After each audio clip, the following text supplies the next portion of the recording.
আমন্ত্রণ নিউজ 24 সংবাদের সাথে আছি আমি সারা মেহজাবিন। দেখছিলেন শিরোনামগুলো, এবার বিস্তারিত। গণমানুষের ভালোবাসা আর দলীয় নেতাকর্মী পরিবেষ্টিত হয়ে বিমানবন্দর থেকে গুলশানের বাসভবন ফিরোজায় পৌঁছেছেন বিএনপি চেয়ারপারসন বেগম খালেদা জিয়া। সঙ্গে দুই পুত্রবধূ জুবাইদা রহমান ও সৈয়দা শামিলা রহমান। লন্ডনে দীর্ঘ 4 মাস চিকিৎসা শেষে মঙ্গলবার সকাল 10:40 বিশেষ এয়ার অ্যাম্বুলেন্স হয়ে ঢাকায় নামেন সাবেক প্রধানমন্ত্রী। পথে পথে শুভেচ্ছা জানান দলীয় নেতাকর্মীরা। বিএনপি মহাসচিব বলেন, খালেদা জিয়া দেশে ফেরায় সুগম হবে গণতন্ত্র উত্তরণের পথ। দেশে ফিরেছেন দেশনেত্রী বেগম খালেদা জিয়া। নেতাকর্মীদের পাশাপাশি পেয়েছেন গণমানুষের ভালোবাসা, উষ্ণ অভ্যর্থনা। জীবনের পরন্ত বেলায় এজন্য এক অবিশ্বাস্য ঐতিহাসিক প্রত্যাবর্তন।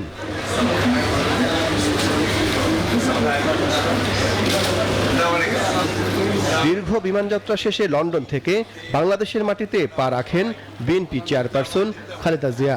তখন বিমানবন্দরের সামনে সড়কে লাখ লাখ নেতাকর্মীর অপেক্ষা, সীমাহীন উচ্ছ্বাস আর মুক্তপ্রাণের উন্মাদনা।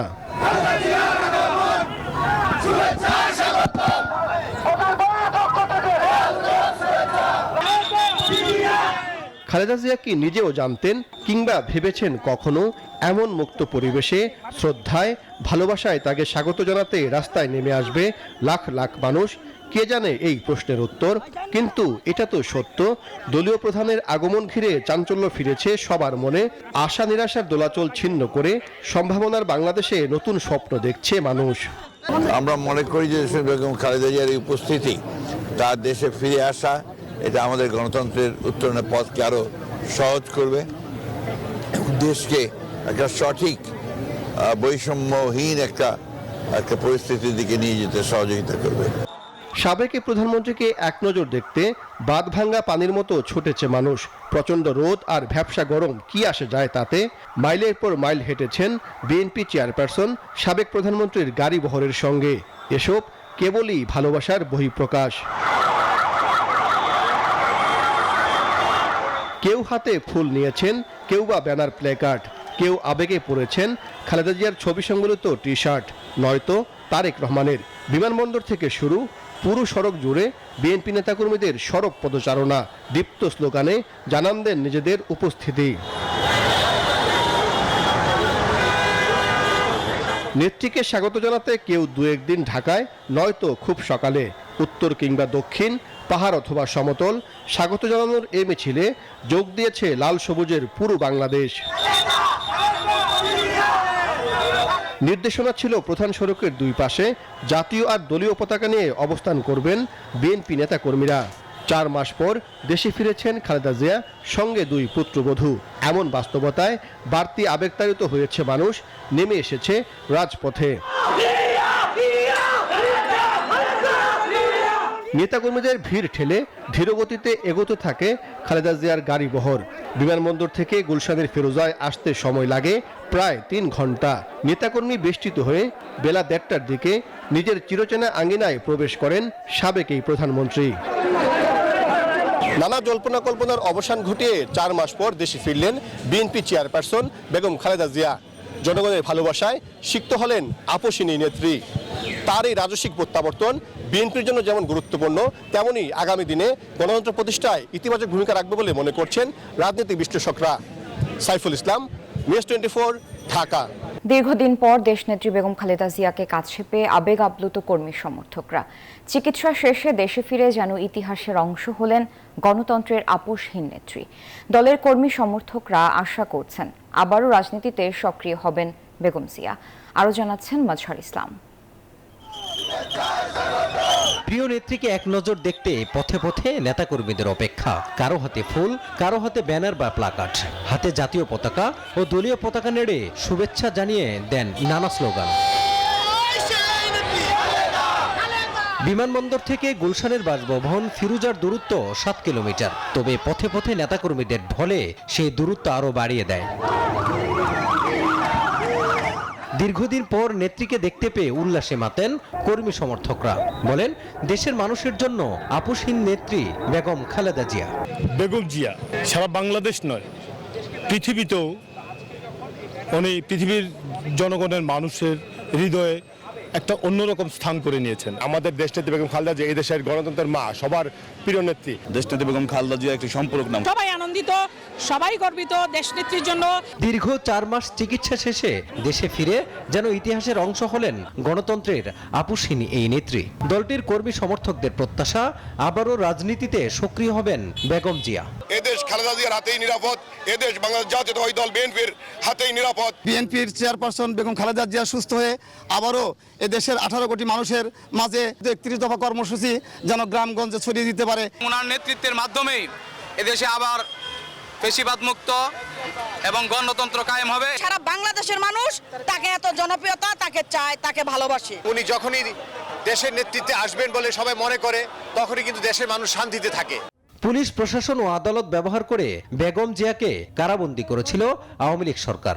সত্যের যে জয় হয় তা প্রমাণ করে গণমানুষের ভালোবাসায় মঙ্গলবার দেশে ফিরলেন সাবেক এই প্রধানমন্ত্রী। মাজহারুল ইসলাম, নিউজ 24, ঢাকা। গণতান্ত্রিক পরিবেশ নিশ্চিত হলেই দেশে ফিরবেন বিএনপির ভারপ্রাপ্ত চেয়ারম্যান তারেক রহমান, জানিয়েছেন দলটির স্থায়ী কমিটির সদস্য এসজেডএম জাহিদ হোসেন। গুলশানের বাসভবনে পৌঁছানোর পর বেগম জিয়ার ব্যক্তিগত চিকিৎসক হিসেবে ডাক্তার জাহিদ জানান, দীর্ঘ ভ্রমণে শারীরিকভাবে একটু অবসন্ন হলেও মানসিকভাবে শক্তিশালী আছেন বিএনপি চেয়ারপারসন। আরও জানাচ্ছেন নাইমাল জিকো। দুপুর 1:30টার দিকে গুলশানের বাসভবন ফিরোজার সামনের সড়কে প্রবেশ করে বেগম খালেদা জিয়ার গাড়িবহর। পরিচিত এ আঙিনায় বিএনপি চেয়ারপারসনকে দেখতে ঢল নামে বিএনপি নেতাকর্মীদের। আগে থেকেই জড়ো হওয়া নেতাকর্মীদের স্লোগানে সরব হয়ে ওঠে পুরো এলাকা। নেতাকর্মীদের ভালোবাসায় সিক্ত হন সাবেক প্রধানমন্ত্রী। এ সময় বেগম খালেদা জিয়ার শারীরিক অবস্থা জানান তার ব্যক্তিগত চিকিৎসক ও বিএনপি স্থায়ী কমিটির সদস্য ডাক্তার জাহিদ হাসান। অনেকটা শারীরিক মানসিকভাবে সুস্থ হয়ে উনি ফিরত এসছেন। যদিও 14 ঘন্টার জার্নি এবং রাস্তার এই জার্নির কারণে উনার শারীরিকভাবে উনি একটু অবসন্ন, তারপরেও মানসিকভাবে উনি অত্যন্ত উনার অবস্থা স্থিতিশীল আছে। তারেক রহমানের দেশে ফেরা নিয়ে করা এক প্রশ্নের জবাবে তিনি জানান, গণতান্ত্রিক পরিবেশ তৈরি হলেই দেশে ফিরবেন দলের ভারপ্রাপ্ত চেয়ারম্যান। 17 বছর ওখানে নির্বাসনে থাকতে হয়েছে, কাজেই সেটাকে গুছিয়ে এবং অতি সহসাই দ্রুতই দেখবেন জনাব তারেক রহমান সহ আবারও দেশে প্রত্যাবর্তন করবে এবং দেশে গণতন্ত্র পুনঃপ্রতিষ্ঠার যে সংগ্রাম চলছে, অর্থাৎ এটার যে চূড়ান্ত লক্ষ্য, সেই গণতন্ত্র ওই চূড়ান্ত পর্যায়ে নেতৃত্ব দিবেন আমাদের দলের ভারপ্রাপ্ত চেয়ারম্যান জনাব তারেক রহমান। সবসময় পাশে থাকায় সকল নেতাকর্মী ও দেশবাসীকে ধন্যবাদ জানিয়েছেন বেগম খালেদা জিয়া। তাকে এখন অ্যাবসলিউট রেস্ট দিতে হবে কমপক্ষে 8 ঘন্টা। নাইম আলজিকো, নিউজ 24, ঢাকা। নির্বাচনের আগে মৌলিক সংস্কার চায় জাতীয় নাগরিক পার্টি এনসিপি। তবে তার বাস্তবায়ন কিভাবে হবে সে বিষয়ে ঐকমত্য কমিশনের সাথে কোনো আলাপ হয়নি বলে জানিয়েছেন দলটির প্রতিনিধিরা।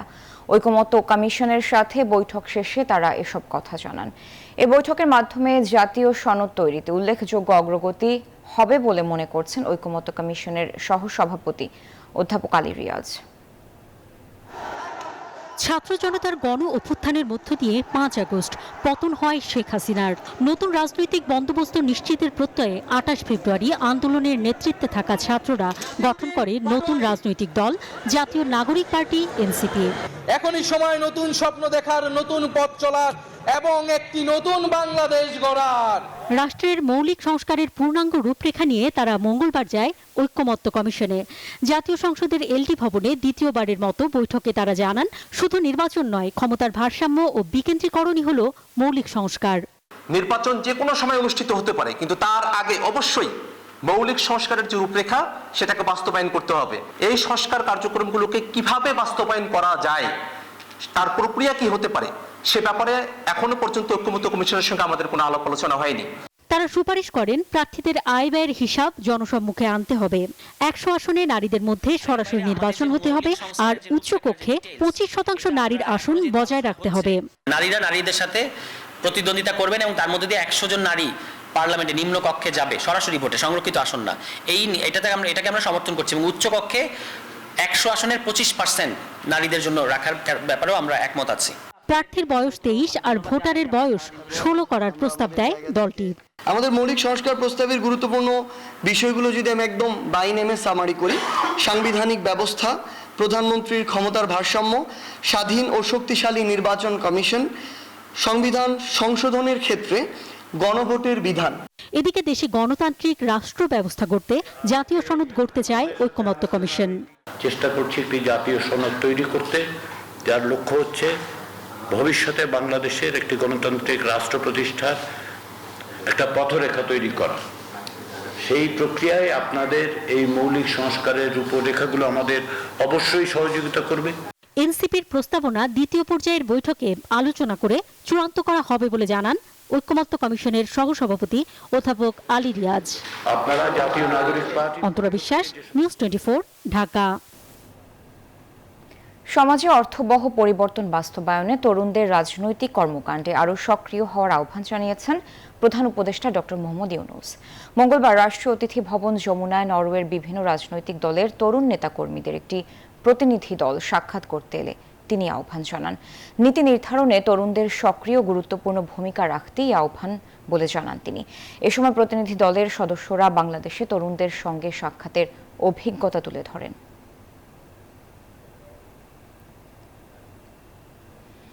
রাজনৈতিক ঐকমত্য ছাড়া বড় কোনো সংস্কার হবে না বলে মন্তব্য করেছেন আইন উপদেষ্টা আসিফ নজরুল।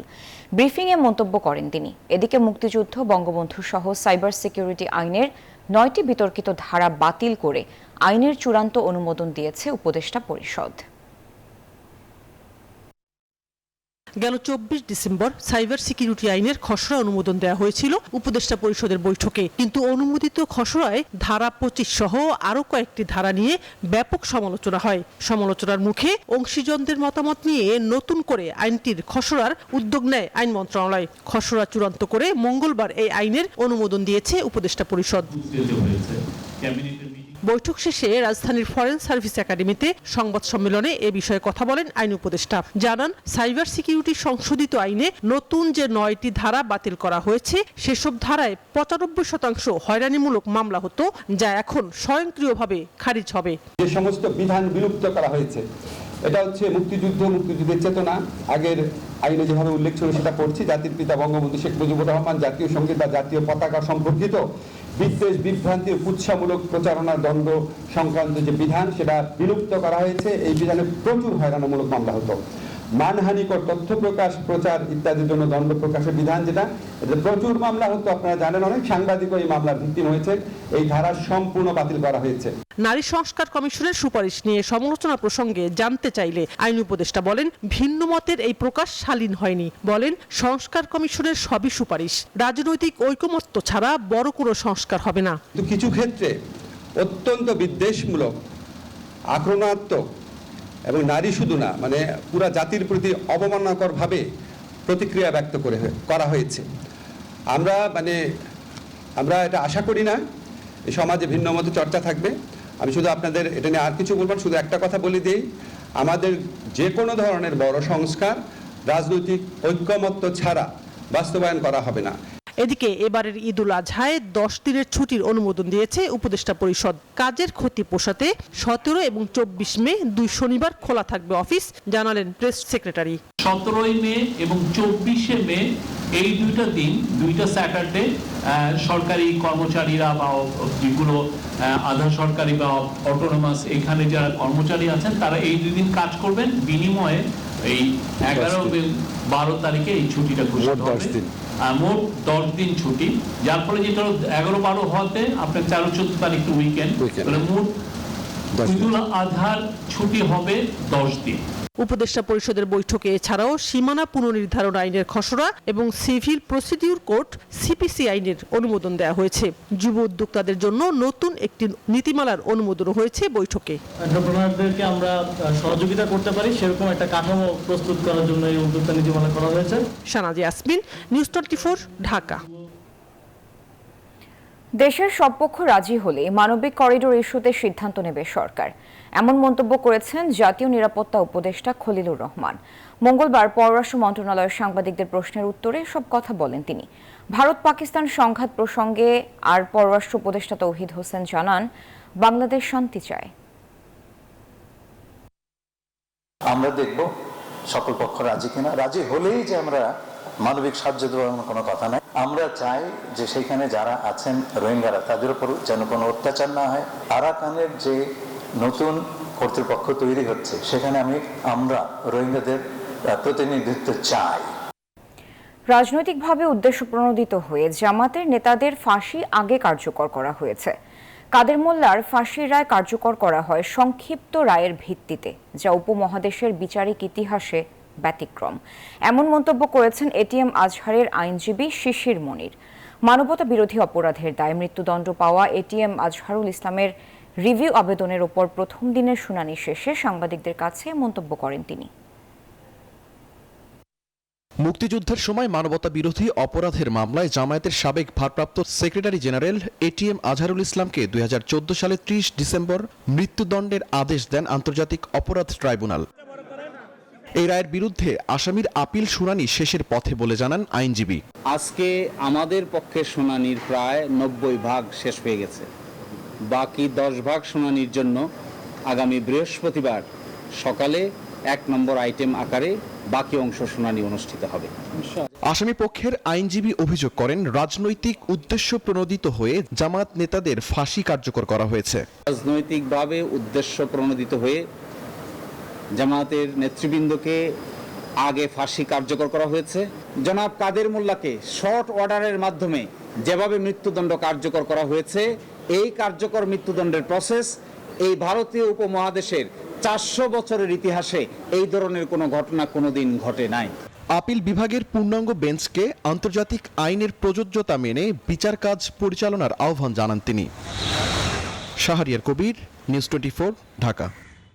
বিদেশি ঋণ নেওয়ার ক্ষেত্রে গভীরভাবে পর্যালোচনা করা হচ্ছে বলে জানিয়েছেন কেন্দ্রীয় ব্যাংকের মুখপাত্র আরিফ হোসেন খান। আইএমএফ এর ঋণের উপর বাংলাদেশ নির্ভরশীল নয় বলে জানান তিনি। অন্যদিকে আমদানির বিল বাবদ $188 কোটি পরিশোধ করছে বাংলাদেশ। তারপরও রিজার্ভ $20 বিলিয়ন উপরেই থাকবে বলে জানান তিনি। আইএমএফ এর ঋণ নিয়ে চলছে দর কষাকষি আলোচনা, যদিও পরবর্তী কিস্তি ছাড়ের বিষয়টি পুরোটাই নির্ভর করছে সংস্থাটির বোর্ড সভার উপর, যে সভা হবে আগামী 23 মে ওয়াশিংটনে। তবে বন্ধ হয়নি বাংলাদেশের আলোচনার পথ, সমঝোতা নিয়ে হবে আরও বৈঠক।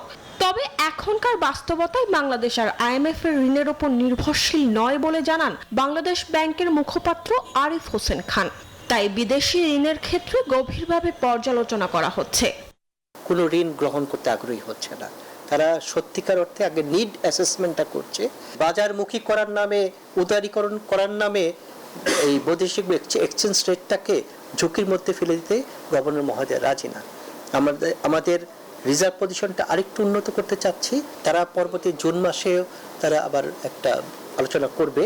ওই তখন রিভিউ আলোচনার পরে বোঝা যাবে যে তাদের দৃষ্টিভঙ্গির কতটুকু পরিবর্তন ঘটেছে। এদিকে আমদানি বিল বাবদ $188 কোটি পরিশোধ করছে বাংলাদেশ, যা গত 3 বছরের মধ্যে সর্বোচ্চ। বৈদেশিক মুদ্রার পরিমাণ সেটা 1.883 বিলিয়ন। সেটা আজকে থেকে তা পরিশোধের উদ্যোগ নেওয়া হয়েছে এবং টোটাল কর্মকাণ্ড সেটেল করতে আরো 2 কর্মদিবস লাগবে। আমরা অ্যাসিওর করছি যে পরিশোধ করার পরেও 20 বিলিয়নের নিচে নামবে না BPM 6 অনুযায়ী, এবং আমাদের যে বাংলাদেশ ব্যাংক হিসাব অনুযায়ী এটা 25 বিলিয়নের নিচে নামবে না। তবে এতে রিজার্ভ $20 বিলিয়ন উপরে থাকবে বলে নিশ্চিত করেছেন কেন্দ্রীয় ব্যাংকের মুখপাত্র। মরিয়ম আজিজ মৌরিন, নিউজ 24, ঢাকা। বাংলাদেশের হয়ে খেলতে আর কোনো বাধা নেই সমিত সোমের। আবেদনের 24 ঘন্টার মধ্যে সমিতকে সবুজ সংকেত দিয়েছে ফিফার প্লেয়ার স্ট্যাটাস কমিটি। 10 জুন AFC এশিয়ান কাপ কোয়ালিফায়ারে সিঙ্গাপুর ম্যাচ দিয়ে হামজা চৌধুরীর সঙ্গে ঘরের মাঠে অভিষেক হতে পারে কানাডা প্রবাসী এই ফুটবলারের।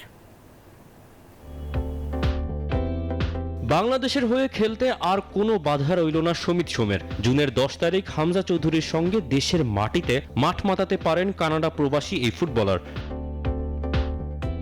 গেল 20 এপ্রিল জন্ম নিবন্ধন হাতে পাওয়ার পর 1 মে পেয়েছেন কানাডা সকার অ্যাসোসিয়েশনের ছাড়পত্র। কানাডা জাতীয় দলের হয়ে খেলায় যেটা অপরিহার্য ছিল সমিতের জন্য, আর বাংলাদেশের হয়ে খেলার জন্য দেশি পাসপোর্টের কাজ বাফুফে সেরেছে 5 মে।